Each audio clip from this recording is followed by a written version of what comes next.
Hi guys, so before we get into it, a quick disclaimer that you'll find all my other Hell House reviews in my newly created Hell House playlist, because let's face it, when a franchise reaches 5 movies and you've reviewed all of them, then at that point you might as well have a playlist, right? So I'm a big fan of this series. I really like 1, 2 and 4, maybe not so much 3, but given writer-director Stephen Cognetti's impressive strike rate of 75%, I was more than a little optimistic that he would be able to run for the touchline with this supposedly final instalment and score another try. But has he managed to do that, or has he fumbled the ball at the last minute? Well, I'll tell you right now, in my opinion,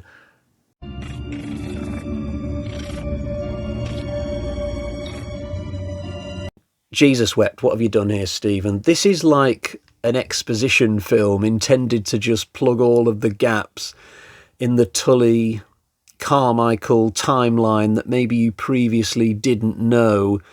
And that would be fine, maybe, but it just feels like Cognetti has forgotten to include a movie with all of this info dumping. So what you're left with is a hell of a slog to get through.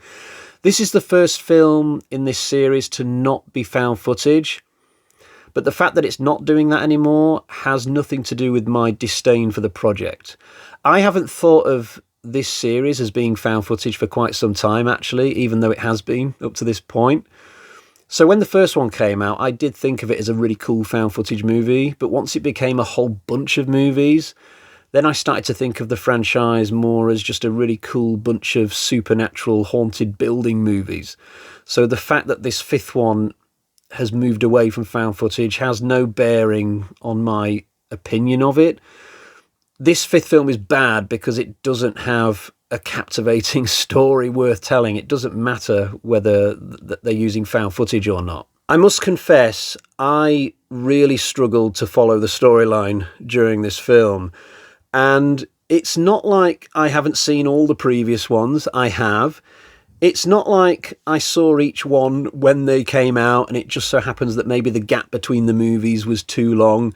It's not like I saw the first one in 2010 and then the second one in 2014 and so on. No, I saw all of these films earlier this summer, and then I had a couple of months off before the 5th one, but that seems to have done for me, because there were times in this film where I sat there thinking, which Carmichael is she talking about, and what's she implying with that, and what has she discovered? She's not explaining it properly. I was like a little boy lost at sea at times, and I'm normally somebody who really geeks out at the lore of the horror franchises that I'm interested in. In my bedroom at night, my wife might be lying there wondering if I'm thinking about other women, but actually what I am more likely to be thinking about is how on earth did Jason find Alice at the beginning of Friday the 13th Part 2? I think about these things a lot, especially in the series that I'm interested in. But with Hell House 5, I was all over the place, and I don't know whether to blame myself for complacency or whether to blame Stephen Cognetti for being just so bloody vague, as if we all need to have an encyclopedia of Hell House with us when we're watching this 5th film.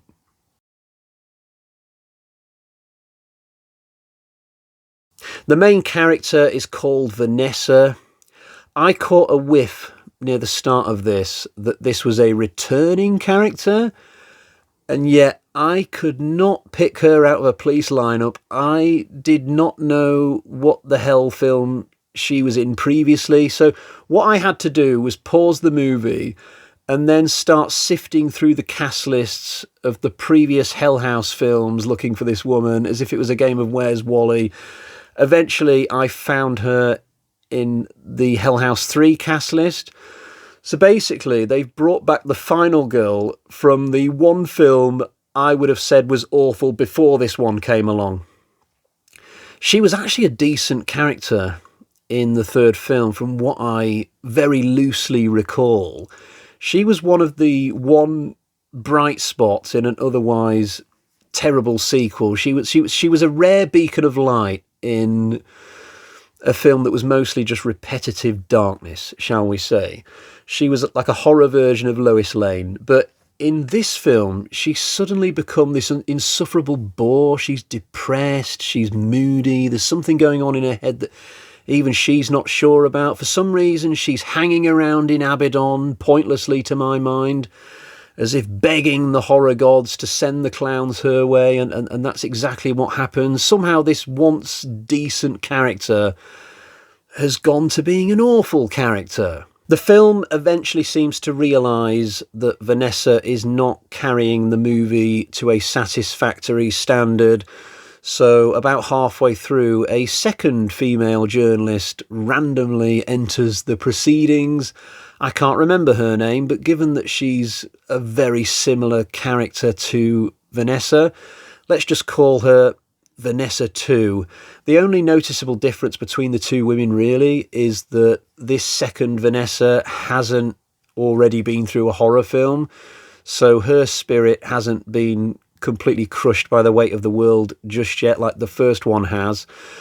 Once both women are in the film, the plot kind of splits into an A plot and a B plot. So Vanessa 1 is mooching around investigating various threads. Vanessa 2 is a bit more bold. She goes off to the Carmichael Manor to try and perform an exorcism with a priest. It's an attempt to solve all 5 movies in one fell swoop. But neither of these two main characters did anything for me. None of the supporting characters contribute much. There's a soon-to-be ex-husband of Vanessa 1 who has a little subplot, but he's a complete div. I did not like him. And the priest, despite being in a really crucial part of the movie, makes very little impact. He's extremely bland. We're lacking in characters here. It's a big problem for this film. I really liked the 2 women from Hell House 4. Why couldn't we have more of them?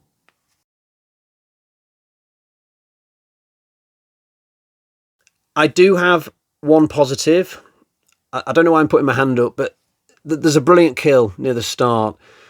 It's easily the best thing about this film. It takes place at a carnival and it's so well staged. It takes full advantage of the fact that we're no longer using found footage, but it's the only good thing in the movie. Everything is downhill after that. If this movie was a football match, Hell House 5 would go 1-0 up in the opening stages and then capitulate and lose about 5-1. The clown throughout the rest of the film just gets really samey for me. I've praised Stephen Cognetti for coming up with so many great kills and scares throughout the films, but he just seems to be completely out of material with this one. Every kill just feels very similar to the previous one, and come the end, when some kind of zombified woman climbs out of a coffin, and I'll be damned if I know who that zombie is meant to be, I just felt really flat. This just had no effect on me. When that coffin lid opened, I was so disinterested. I was not remotely feeling any goose flesh on my arm or anything like that. And then we get this really baffling ending where one of the Vanessas, I can't actually remember which Vanessa survives the movie, but whoever it is that survives, she figures out the identity of somebody, I think, but then we don't find out who it is, and then we just kind of cut to credits, something like that. I think this is meant to be leaving like a little slither of a thread open, just in case somebody else comes along and makes Hell House 6, but it made for a damn confusing finale. I just didn't get it, and I couldn't even go on Wiki and look up the plot of the movie because this is a new movie. Nobody's written the plot out yet, so I couldn't even do that. So I'll look it up at some point. I'll figure out what on earth was going on at the end, but for now I've no idea. Right, I'm just about done, so let's get to the bag of terror and find out how I'm going to score Hell House 5 Lineage. There might not be a 5 in the title, but who cares either way. Right, here we go. So we've got 1.5 Michael Myers carving knives out of 5. That's 1 full carving knife for that superb kill at the start of the film, and another half just for brand loyalty, I suppose. But this was a pretty wretched experience. It might not actually be the worst Hell House film because the third one was really bad as well.